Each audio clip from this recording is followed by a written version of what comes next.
So just wait one more minute. Good morning, everyone. Welcome at our webinar around MACH mid-markets, how to win customers, but also how maybe to use Propeller, the Propeller platform actually in winning customers. Adrian, he is our product manager and will introduce himself. We'll do the presentation. And in case you have questions, feel free and please use the chat button. So we at the end we will have a Q&A. So Adrian, take it away. Thanks, Hans. So, good day, everybody. My name is Adrian Collier. I'm the product manager at Propeller, responsible for strategy, product direction, and development, with a big focus on enabling our partners and working with our partners in order to get the most out of the platform. A bit about my background. I come from a B2B background with a varying range of different kind of industries. Big time spent in the CMS and content world. Bloomreach, Hippo, Bloomreach, formerly Hippo. Working in scaling the content, the CMS, and at Propeller, my role is to kind of build out on our commerce platform and make it as great as possible to work in the B2B mid-market sector to grow effectively.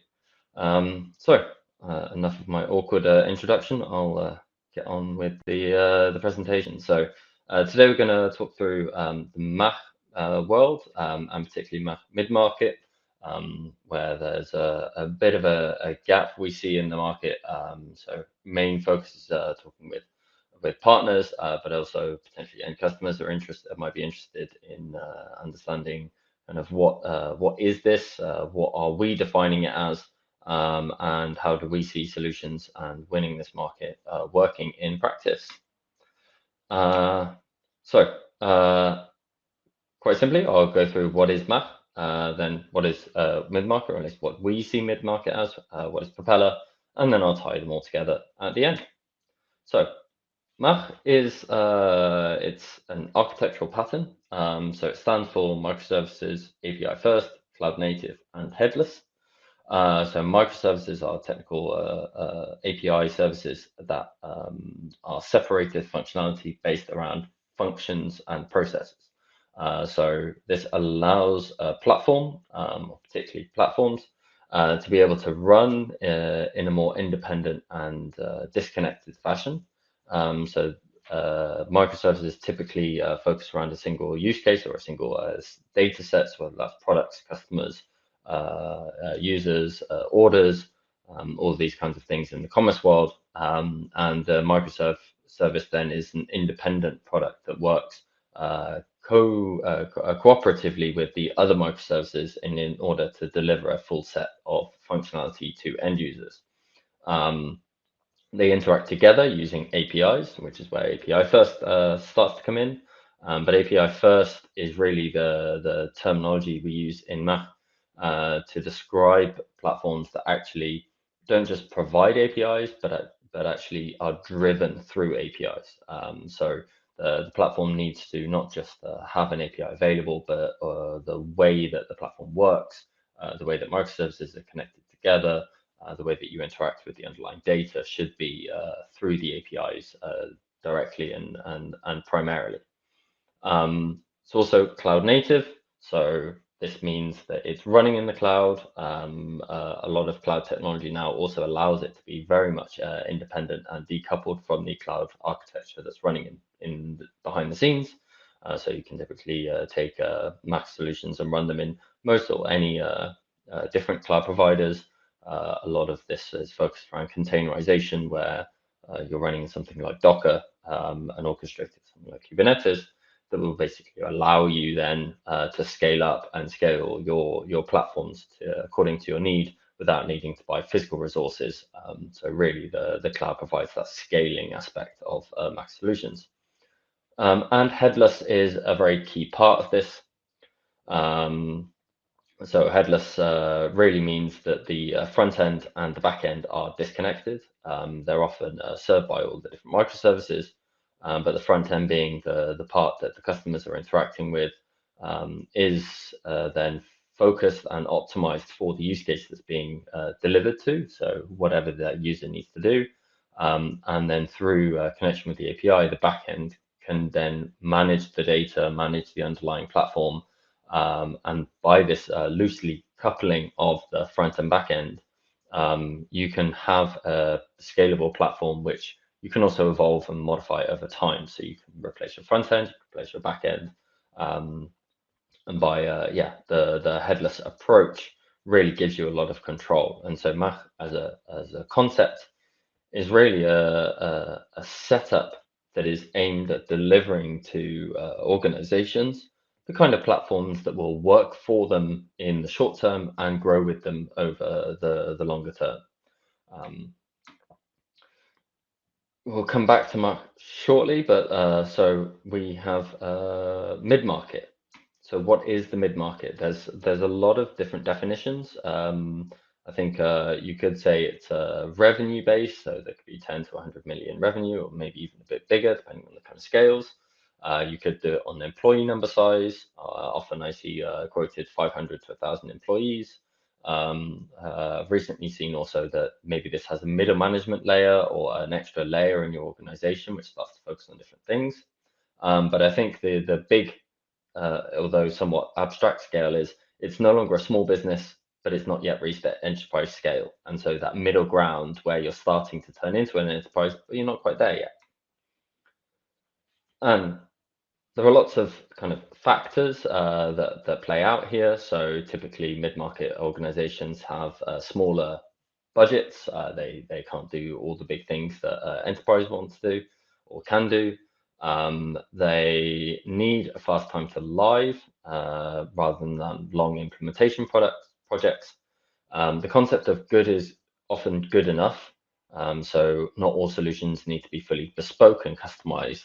They can actually work with a lot of off-the-shelf functionality, and maybe you don't have the scale yet to justify large spending in certain places to create really optimized solutions for everything. And there's a real push towards the approach of land and expand, where you start small with solutions, with the processes you're working on, and as you build out your revenue and you build out your business, then you can grow what you're already doing rather than needing to constantly replace. And this all ties into one of the big things that we notice, at least when it comes to mid-market versus enterprise, is that modifying internal processes can often be cheaper than building functionality. That's because teams tend to be smaller, more agile. You tend to have more crossover in terms of the functions that people are working with, and so they tend to be able to be more flexible when it comes to rolling out changes in the organization, particularly when it comes to internal IT. Three things I wanted to point out for e-commerce is that it's really important for mid-market organizations to have a growing digital presence and reach. What we see is that if you're a mid-market e-commerce customer or a mid-market e-commerce business, then you're really trying to improve the digital reach and improve your digital presence, and wanting to invest in this area. We also tend to work with or notice that mid-market e-commerce businesses want to have ambitious market goals. They want to achieve a bigger slice, attract new customers, and really take that step from either going from a small business into a mid-market business and growing, and then subsequently taking these big steps into growing into a big enterprise organization. And this is where we start to also see the functional divisions and responsibilities that are very much kind of being defined. You have more people involved in the decision-making process, and you have more clearer lines of responsibilities when it comes to smaller organizations. You start to see those roles, familiar roles popping up with regards to, for example, e-commerce managers, where these are now roles that are starting to take place. They have budgets, they want to start investing. So now into what is Propeller. So we are a composable commerce platform. So that means that we work in the MACH architecture principles. So we have a series of microservices, and this is a very high-level diagram of what our platform does. So the middle part with all these boxes, products, inventory, orders, quotes, these are our microservices. And we expose the data and work with the data through API layers. So on the left, you see our GraphQL APIs, which work very effectively with front ends for transactional modifications, transactional data functions. And on the right, we work with a REST API layer that allows for more kind of heavy lifting of large data sets to synchronize and integrate with other internal business applications. Propeller has grown over the years and has really optimized towards the B2B mid-market. We offer a whole suite of functionality with regards to things like custom pricing, incentive solutions, and quotations, things that we start to see in the mid-market, where we can actually provide that kind of complex business solution to our customers that isn't yet at the point where you're at the enterprise where everything needs to be custom built. So we work with hundreds of customers in order to derive what is the standardized solutions around these topics that will work for most of our customers. So I'm going to start tying all of this together to hopefully make it a little bit more clear what works. So we see ourselves as the perfect fit for B2B mid-market customers. So these are the items we mentioned. So first is smaller lump sum budgets, and we have very competitive mid-market pricing. So we start off with our pricing model starts at 875 euros a month. And this compared to kind of a lot of enterprise or e-commerce platforms really allows mid-market organizations to get started without breaking the bank. They can then use this as an early e-commerce solution without necessarily needing to invest really heavily from the get-go, and then we can grow over time. We work with accelerators in order to speed up the time to live. So we understand how important it is for particularly mid-market customers to not have extensive implementation projects going on. So it's important that everybody is able to go from zero to live very quickly. So we already have two front-end accelerators, one in Vue Storefront, one in WordPress, and this is an area that we continue to invest in around SDKs. And what this allows us to do is provide all of the standardized functionality that you need to run a web shop out of the box, all of the code, templates, and everything that you need to implement these front ends quickly, allowing the front end implementation itself to focus primarily on the kind of visual aspects, so the branding, the styling, so that it works within the existing ecosystem of that customer. Without needing to redo all of the same things that all the other customers want. So we provide out of the box product pages, the checkout flows, and all of the My Account self-service screens and functionality for managing orders and historical orders, quotations, invoices. And by doing all of this out of the box, the implementation goes live very quickly. These customers can get their web shops up, they can start pushing revenue through it, and then you can really focus on the cutting edge changes that you want to make, whether that's improving the content process, improving your marketing funnels, and you're not spending spending all of your time implementing these kind of very standardized solutions where we've found the best practice that works for the majority of customers. We also have I wouldn't describe it as a one-size-fits-all approach. In fact, it's many sizes fits many people. So the Propeller platform comes with a really extensive set of functionality. We have a B2B functionality around products, pricing, users. We've got a very complex rule engine that allows you to define all of the specific functionality that you need to run a B2B business, particularly in the mid-market. So we understand that a lot of these growing organizations have very complex internal processes. And so the solutions we provide are flexible enough to be able to adapt to most of the use cases that we see. Doesn't mean that we can do everything, and it also doesn't mean that necessarily we have the cutting edge leading functionality in all of these areas. Our approach is that we can provide a jumping board for pretty much everything that a mid-market customer needs, so they can come to Propeller, they can implement across the entire range of their business in order to get their e-commerce solutions off the ground. And then as they grow, they can really focus on where in their organization do they want to invest more in? Is that on the front end with a better commerce content experience? Do they want to improve their marketing? Or do they want to improve, say, their product descriptions, metadata, or maybe have more flexible CRM functionality?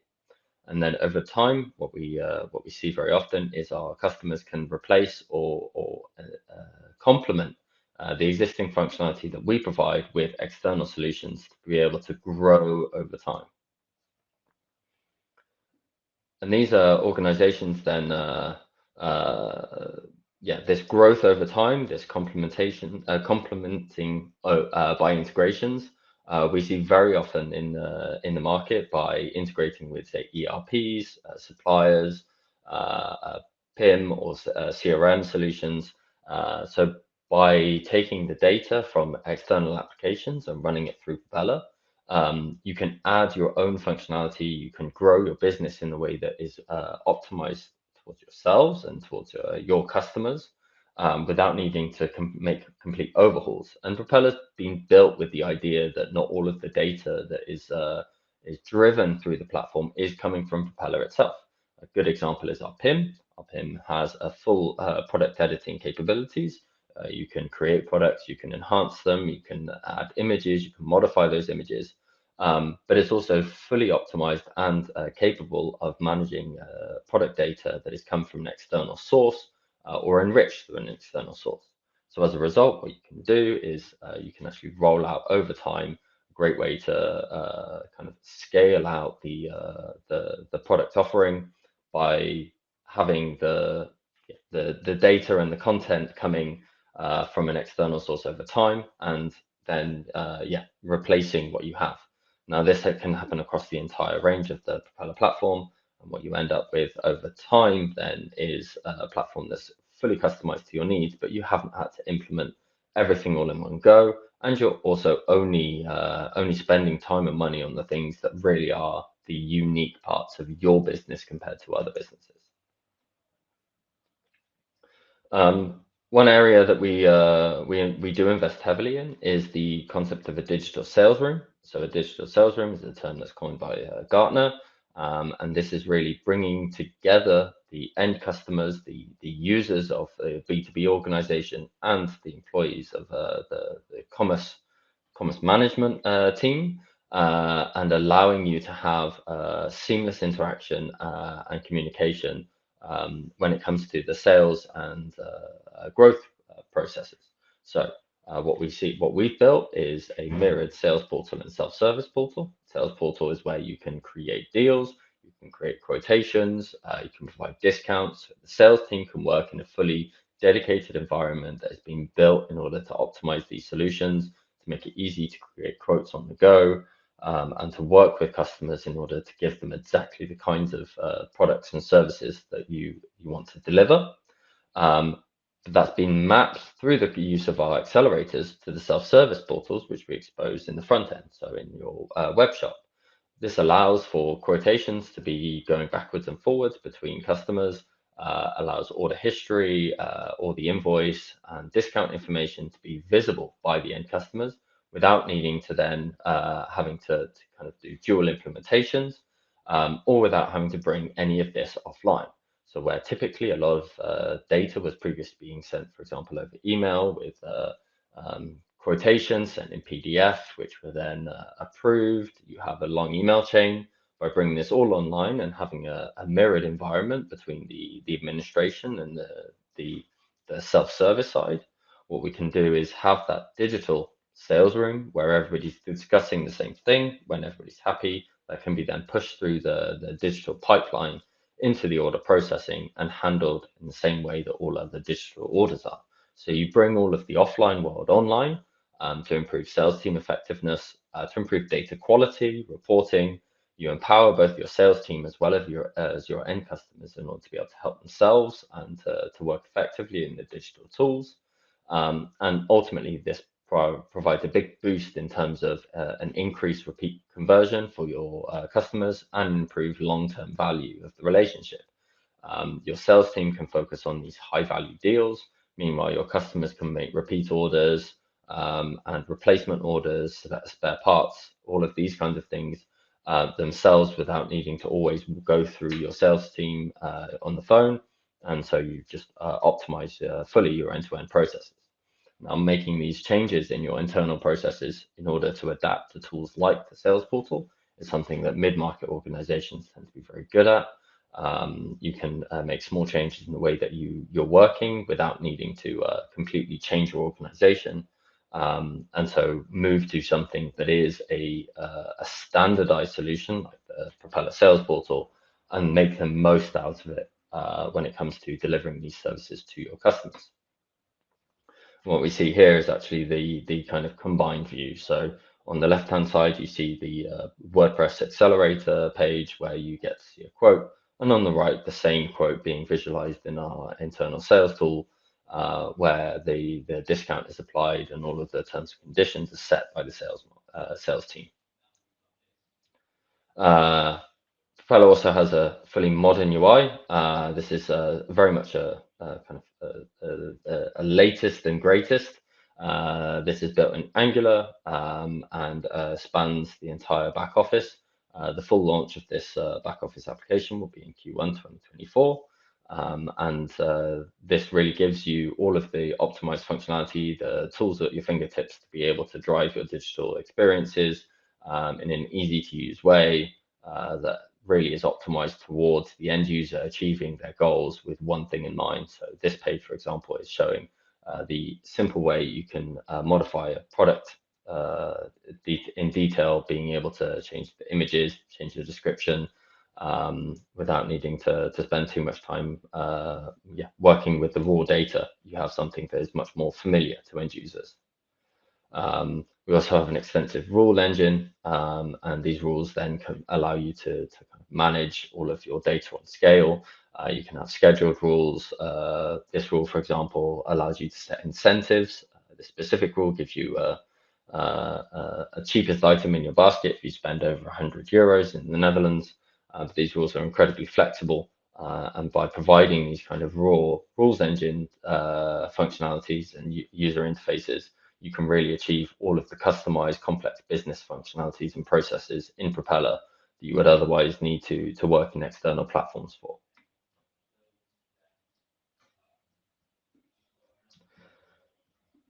And so that's the end. What we hope to achieve is that we really are the perfect fit for mid-market. We push all of our product development towards ensuring that the mid-market is the key focus for our business.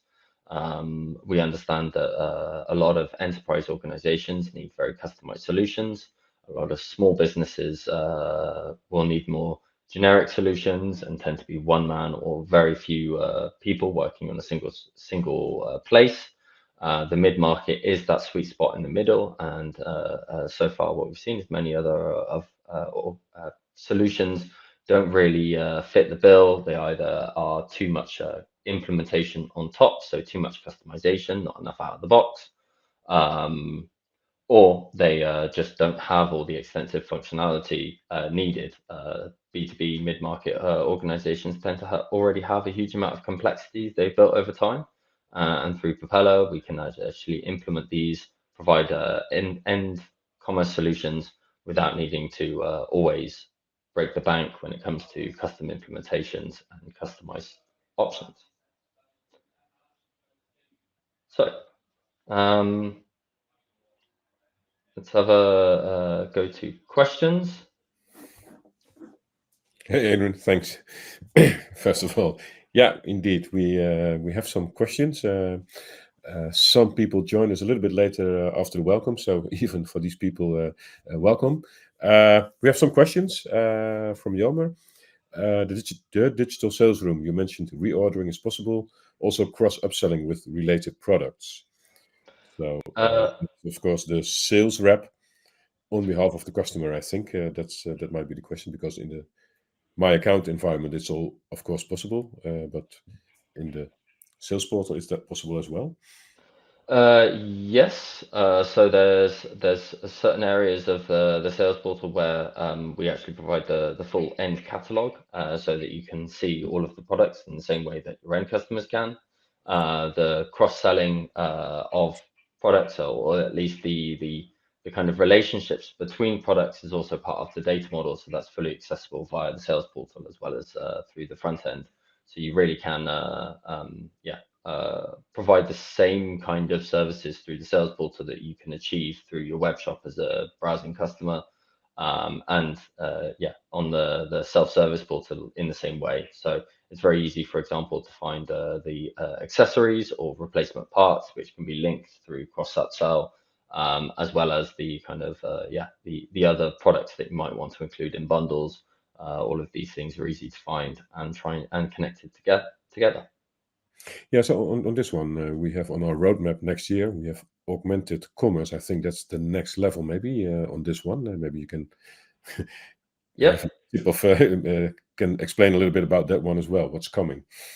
Yeah, so in towards the end of this year, we'll be releasing. So the work will start much before then, and that's as Jans mentioned, that's augmented commerce. So what we see here is the need for delivering data and intelligence into the commerce experience.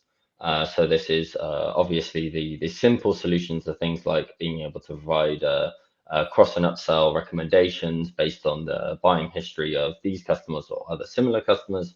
But this also spans across the board when it comes to delivering commerce. So product groupings, bundle recommendations, as well as internal process improvements that can be done by applying some smart data analysis and then recommendations for both providing things for the web shop as well as enacting changes in the underlying data. So start to expect to see some initial glimpses of this through the year. We'll be, of course, having webinars and more moments where we'll be talking with our partners and customers about what they need. And we'll be delivering on that towards the end of 2024. Thanks. The other one is maybe I can answer that one. Client maturity. So what we typically see in the definition is pretty difficult, but Het is 18:59 in Peking, China.